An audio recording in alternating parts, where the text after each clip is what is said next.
Hey guys, it's your girl Stasia Star. Welcome back to Stasia Star Daily, your go-to place for everything beauty, fashion, makeup, the level up, love and relationships, and anything that maintains and pertains to the modern day woman. So I first want to thank everyone who has liked, commented, shared, followed, subscribed. I truly appreciate it. You know, I've gotten a lot of good feedback on some of the videos I posted recently, and I do try to read every comment. And thank you so much to all the amazing women and men around the world who have been supported and left really wonderful, positive comments. I'm really kind of, floored with the feedback, and I'm just excited and motivated to continue to release content to connect us all on this journey of becoming our best and better selves. Now, I do want to go ahead and say this: while nearly all of the feedback and comments have been positive, there have been some negative feedback, and I just want to make this disclaimer. I am a grown woman. I've been on social media for a very long time. Like I said in other videos, I am an energy reader, and I've been on TikTok for a while, working with people all throughout the world on energy reading and healing and things of that nature. So it's not like it's something I'm new to, but I will say this: I'm not going to change my content. I'm a glam girl. I love makeup. I love stilettos. I love fashion. The type of content I make is for women or people that want to level up, that want to get more into fashion, that want to learn more about beauty, that want to build more confidence. And if that does not resonate with you, then please know my platform is probably not the place for you. I am not intending to change anyone or trigger someone. So if you're triggered by my content, feel free to log off. I'm creating content for people who want to level up, who want to get closer to their femininity, who want to learn more about how I have manifested the life of my desires from the ground up. I am a self-made individual. So that is why I'm creating this content. I want to create a safe space. So I really implore people to just refrain from their negativity in my comments, because I will report you and I will block you. Okay, I'm not changing my content. All right, so suggestions are great, but like I said, I might not be the channel for you to follow, and it's okay to disagree and be respectful in the comments. But anyways, let's get in today's video. So in today's video, we're going to be discussing why you can't wait for a man to validate you and why it's costing you more than you think. I do want to put a disclaimer out that this video might be a little triggering, so sending love and light and God's protection. If at any point that you watch this video you feel triggered, please feel free to log off, and I'm sending you love and healing in the process. So as stated in all my previous videos, you guys know that I'm always making content from lived experiences. Now, I stand or sit in front of you guys today as a woman who is very confident, who loves herself and knows herself. And of course, I'm still a work in progress. I am not perfect. I'm always learning about myself and how I can improve. And through the grace of God, I learn more about myself every day, and I improve as much as I feel that I need to or that I'm able to. I also give myself grace in the process and understand that I'm not perfect, but I am worth it. I say that because when I make these videos, I'm not saying it like I've always been this kind of girl. I have not. I have had times even recently where I feel like maybe I wasn't acting out of the greatest form of self-love, but like I said, I'm extremely self-aware, and I'm always looking to improve myself and be better. But child, let me tell you, I was not always this way. I was a very insecure young girl. I didn't think I was pretty. I knew I was pretty because everyone always told me I was pretty. But specifically pertaining to men, I would deal with men who did not treat me like I was beautiful. I dealt with a few F-boys. I dealt with some people who really hurt my feelings in my youth. And it kind of hurt me and took me a long time to love myself and really hold myself to a certain standard. Now I moved to the beat of my own drum. I will see you when I see you. I will deal with you when I want to deal with you. I'm fully in control of the situation and the dynamics. That's a whole nother video.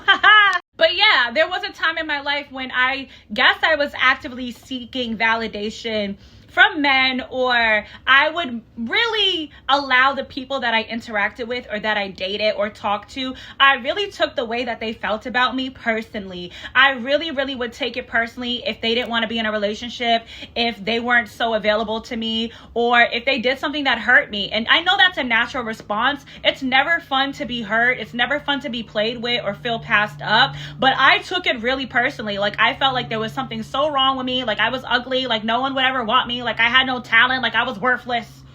And through the grace of God and a lot of healing and therapy and shadow work, I learned over time that I was really seeking validation outside of myself, but that what I was really looking for was something that only I could give myself and that God could give me as well. So we're going to get into 6 different points today about why you need to stop seeking validation externally, but specifically from men. I know that this is a thing that a lot of women struggle with, specifically women who might come from broken homes, single parent households, or women who have strained or even absent relationships with their father.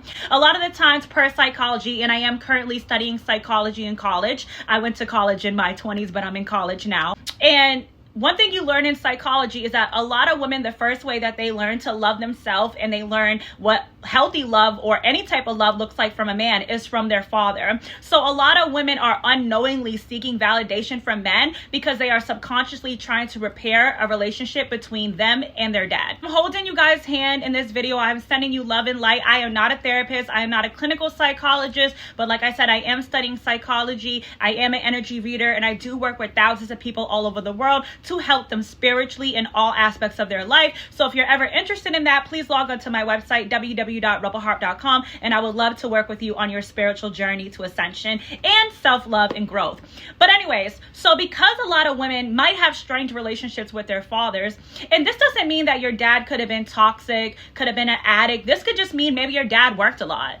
Maybe your dad was emotionally unavailable. Maybe your dad was a cheater, functional home, and you had a father who was abusive, or you had a father that wasn't even in your life. I mean, there's people out here who don't even know who their biological dad is. I'm sending you so much love and light and God's protection, and I really pray and wish healing for you in that aspect of your life. So yeah, the reason why I bring up the dynamic between a father and a daughter is because it's so significant in how women interact in their future in seeking a suitable partner.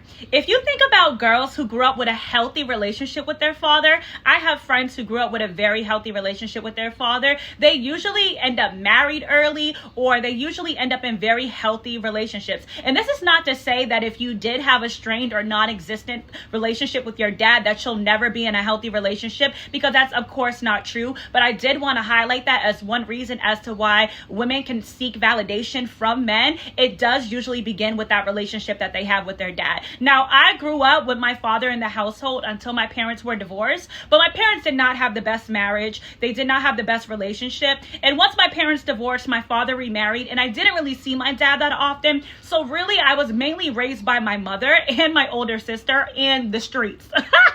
I wouldn't necessarily say that I was a young girl that really wanted a relationship with their dad.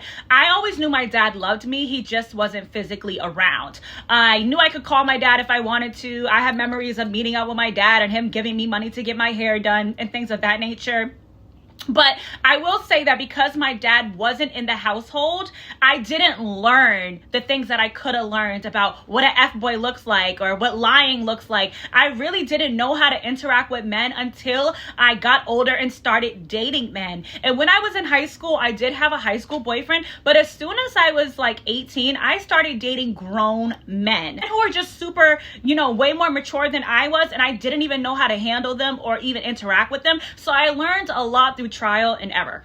I was a kid that was very focused on modeling, acting, dance, music. I was a scholar, so I was a very good kid. I was very involved in my academics and my path and my passions. But when it came to guys, I just did not know how to pick up on the game. I was never stupid, but I was a little bit dumb. I'm not going to hold you. And how much of a trap and how detrimental that was to my mental health, my self-esteem, and my overall self-worth.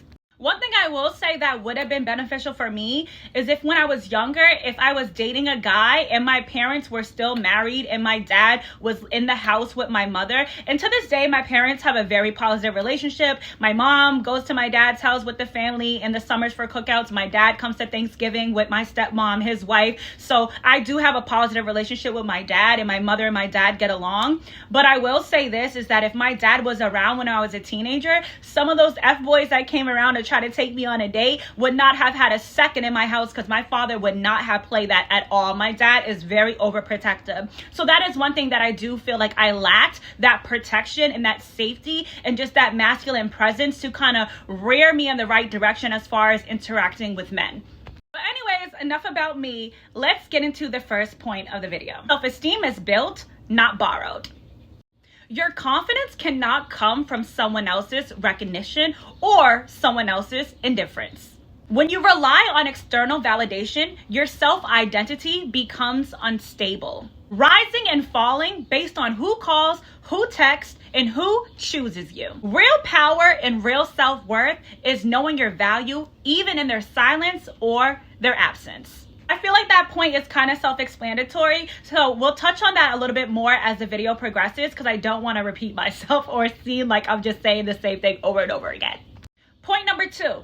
Your inner child deserves protection, not repetition. This will really closely relate to what I stated about the dynamic that a lot of women learn when they're a child, whether it be between the relationship they have with their mother, but more specifically, the relationship that they have with their father.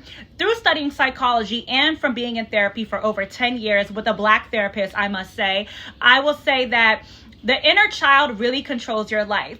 In psychology, there's a belief that everyone has an adult age and an inner child age. A lot of people are believed to actually be walking around between the ages of 5 and 12, more specifically 8 to 13. So you might be an adult in a physical body, but due to some sort of trauma, inner child wounding, you are actually a little girl on the inside. And this is also very true for men as well. Chasing external validation typically stems from inner child wounds, trying to recreate or find the love that you wanted and deserved as a child. However, healing means breaking that cycle. You're not here to repeat painful memories and patterns of your past. You have the power to rewrite and recreate your own story. So a lot of the time this shows up in interaction that women have with men, because a lot of women who have abandonment wounds with their father, you know, they're thinking about that time that their dad said, hey, I'm going to come to your baseball game, or I'm going to show up to your dance recital, and their dad never came.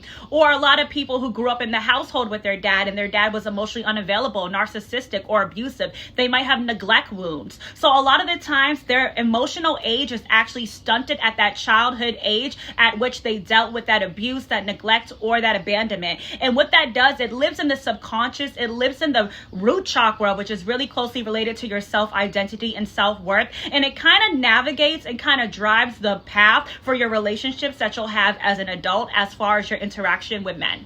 For example, girls who may have had a dad that was emotionally unavailable, say their dad worked long hours and their dad wasn't affectionate, their dad didn't hug them, their dad didn't kiss them, their dad was very stoic, or their dad was like that to their mother or their siblings, they might grow up and find that they're attracted to emotionally unavailable men as well. There's something about the human mind which is very powerful and intelligent that it will literally live out the same instances as a means to try to recreate them or rewrite them. Deeply hidden, deeply rooted notion subconsciously that if as a woman who dealt with an emotionally unavailable parent, specifically a father, if they date men in turn in their future who are also emotionally unavailable but then are able to gain that love from them, they will heal or soothe that wound that lives within them. On the contrary, women who grew up with a father that was neglectful or even abusive might in turn radiate or gravitate towards men who are also exhibitors of that same behavior. Now, I stated before, I am not a clinical psychiatrist or a therapist, but I have been studying psychology, and I will tell you from doing my own healing and also interacting with women who have gone through therapy for multiple years as well, one of the greatest ways to heal this is clinical therapy. So I do implore you guys, if you struggle with that, I'm sending you love and light and God's protection, and as stated, I'm holding your hand, sis. In the comments, we're all holding each other's hands, sending each other love. I do implore you to actively seek out some sort of therapy to help you with that. Point number 3, awareness over attachment. If you're constantly wondering why you're always chasing people who never choose you, you might want to look into what your attachment style is. Are you anxious and overgiving? Are you avoidant and pushing people away? Healing begins with self-awareness, not by blaming others. So going back to psychology, and once again, I do implore you guys to do your own research on this, but there are mainly 4 attachment styles, with the healthiest one being secure. People with a secure attachment style, they date from a place of self-worth, high self-esteem, and trusting others. Typically, these people grew up in a very healthy household where they're not walking into the world thinking people are going to hurt them, thinking they need to chase people. They will be in relationships that are reciprocative. They will be in relationships that are equally balanced and equally yoked, and they will walk away away with their head held high when things are not serving them. Now, with the other 3 attachment styles, that's typically when you will see women and men seeking validation externally from themselves. People with an anxious attachment style, this is also known as preoccupied, they're usually very anxious, of course, when it comes to relationships. If you're anxious, you might come off as overly codependent, overly clingy, and you usually find yourself chasing people because you might be so anxious when they're out of your sight, if they haven't texted you back, if they haven't called you right back. Usually people with that attachment style push people away because they're kind of overbearing. It's not so much that they don't want love, they do crave that connection, but due to some sort of childhood trauma, and it can be different levels of trauma, they typically fear abandonment and rejection, that they kind of overextend and overgive themselves. Usually from my work as a spiritual advisor, as an energy reader, I see that a lot of women who are seeking validation from men have an extremely anxious attachment style. I do want to say that that type of attachment style usually stems from environments that are not consistent, a household at which was at times nurturing, but then at times neglectful. That lack of consistency in childhood basically raises a woman or an individual that never really knows where they stand with someone. So because they don't know where they stand with their parents, or they didn't know where they stand within their family dynamic, they didn't know if Monday was going to be a good day and Tuesday was going to be a bad day, they kind of get really nervous in relationships and overextend themselves in order to gain someone's love. Usually we'll have this interpreted in modern day spaces and modern day social media as pick-me-shas, as Barbara the Builders, women who overextend themselves and do the very most to receive validation usually have this anxious attachment style that can be worked on through therapy and self-love. The other 2 are avoidant attachment styles, and people who are avoidant, they typically are just that, avoidant. Submissive avoidants are really uncomfortable with intimacy. They don't want to be touched. They could be emotionally unavailable. They are people who really want their space. They're quickly to ghost, and they usually push people away and don't even seem to care if they do so. Now, fearful avoidant is kind of a combination between anxious and avoidant. They want love, but once they receive it, they don't know how to deal with it, and they don't know how to deal with intimacy. So those people typically, I would say from my experience, aren't seeking validation that much because they don't even know how to deal with the intimacy that comes from a connection once they receive it. That is also something that can be very difficult to go through. So sending love and light on the journey, and also imploring you to seek some sort of therapy if that's something you're struggling with. Point number 4, validation is addictive, but healing is freedom. Outside approval gives temporary relief, but it doesn't last. True peace is internal. When you validate yourself, you stop chasing, you stop overextending yourself, and you stop really focusing on who is and who is not showing up. You in turn become grounded in yourself. You become the driving force in your life's path. You validate yourself and understand that if someone doesn't want you, they simply are not for you. If someone isn't interested in you, that's okay because you're interested in yourself. Ladies, I would say that one of the best places to be emotionally, mentally, physically, and spiritually is grounded. When you are grounded, you really can navigate through life kind of at ease. It's really a sense of tranquility. You'll get to the place where you can meet a guy, you can date a guy, you can go on a few dates, but you won't be so crushed and so bothered if he doesn't call you back or doesn't move further. You stop internalizing everyone else's behavior. You might realize that, me and him aren't equally yoked. Me and him aren't on the same page. Me and him might just not be compatible. You stop taking everything as a detriment to your personality, as a knock to your self-worth. You stop thinking you're ugly because you don't have a boyfriend. You really start to pour and operate from a sense of self-love, and really that allows more blessings to come to you into your life. It's truly a peaceful place to be.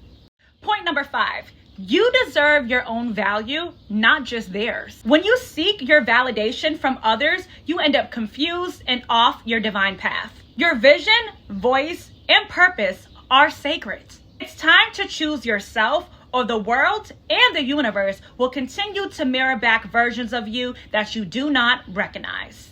And for the last point, ladies, one of my favorite points is your life is happening right now. Don't wait on love in order to begin it. Stop delaying your joy, confidence, and peace by waiting for a man to validate you. Due to patriarchy and societal pressures, there are a lot of women who feel like their life will not be complete until they're married, until they have a man. And while I know we all want love, we all want relationships, we all want some sense of intimacy, you cannot put your happiness and joy on pause because you're waiting for a man. There are women out here who are successful, who are beautiful, who have great personality, who literally have accomplished so many things in their life, who have overcome sickness, who are really doing amazing things in this work, in this world. And because they're single, they feel like they have nothing to give, like their life is empty and worthless. That cannot be further from the truth. You are not a half waiting to be whole. Your life is now. Love is not the destination. It is the reflection of how you treat yourself. And to be honest, when you think about it, if you're constantly waiting for your life to get good, never realize when it's actually in that place. Have you ever heard the saying, stop to smell the roses? Yeah, you're that rose. Stop and water yourself. Roses will always be beautiful, even if they're just standing by themselves. So, as stated, guys, I'm sending you so much love and light. I know some of this information or this topic can be triggering, and like I'm always saying, I'm always coming from a place of love, positivity, and hoping and wishing that people can take this knowledge or take the experience and things that I talk about as a testament to better themselves and live their very best life. But y'all know it's time for the call of action. So if you feel like this is something you struggle with, I want you to do this one journal prompt. And this is something that I did years ago when I was 21 years old when I first started therapy. Okay, I want you to write a validation detox letter. In that letter, I want you to acknowledge the times that you've handed your power over. Times you've waited on a text, chased after someone who wasn't choosing you, or stayed committed to someone who was not treating you the very best. Next, I want you to write, I reclaim my power back now. Then I want you to list 5 ways that you're going to start choosing yourself moving forward. Whether that be going to therapy, getting a new hobby, starting a diet regimen, focusing on your goals, or blocking someone who's been an F-boy or an F-girl. Read this letter back to yourself every morning this week. You deserve your own approval first. And guys, you know I have to leave you with an affirmation. Be sure to say this out loud, or what really helps is saying this in the mirror. I no longer chase love. I attract love by choosing myself first. My self-worth is not up for debate. I am whole, worthy, and powerful with or without validation. I do want to add that I do sell a covered in love manifestation box that I hand make on my site, rebelheart.com. Feel free to check that out. It has helped numerous women all over the world get back to loving themselves and healing some of those inner child wounds. All right, guys, sending so much love and light and God's protection. I hope this message resonated with someone out there, and I hope to see you guys in the next video. God bless. Bye.